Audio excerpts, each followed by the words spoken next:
In this video, we're going to start linking these components to their corresponding content in the CMS. We're going to start with this banner that doesn't have any dynamic content. Let's see how we're going to do this.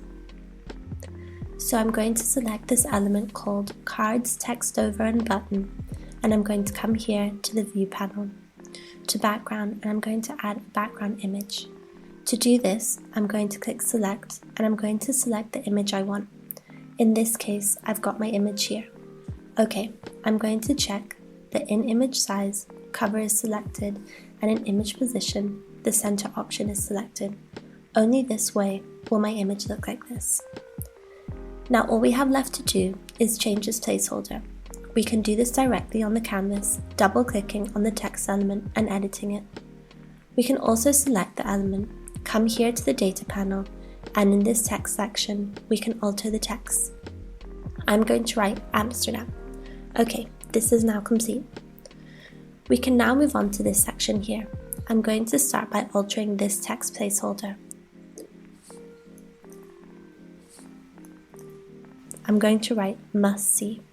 So we're going to want to list the locations that have been visited the most in this section.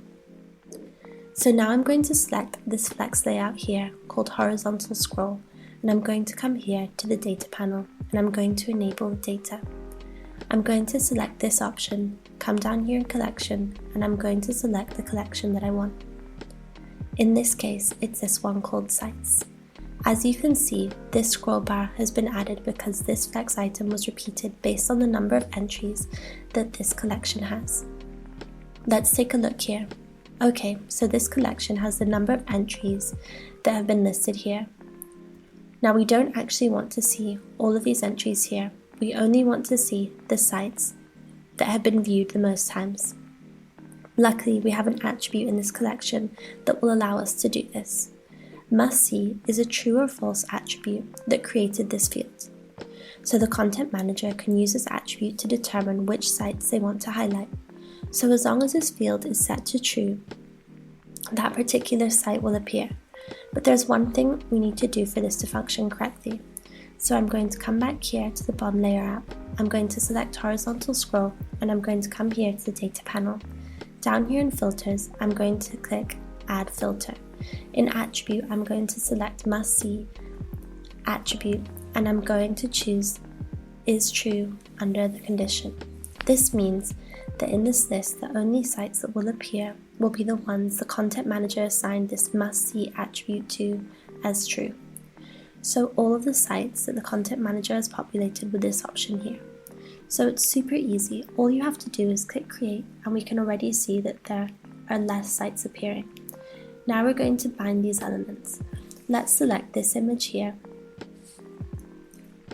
this block, and I'm going to come to the data panel, and then down here in dynamic data and style and get background image from sites, I'm going to select the picture attribute. Let's have a quick look at the CMS. This is the attribute that we're going to link to the element. Let's go back and select this element called P3. I'm going to come back here to the data panel, and in the same area in dynamic data and style in get text from sites, I'm going to select title, this main type's title. Okay, if we now come back to the CMS, we can see a single ref field here. This was created using a single ref attribute, which will allow us to establish a link between two collections. In this case, the sites collection with the types of sites. So each one of these entries, each site, will have a type of site attributed to it.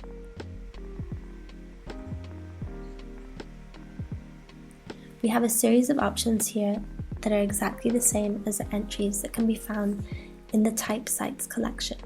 So this should be easy.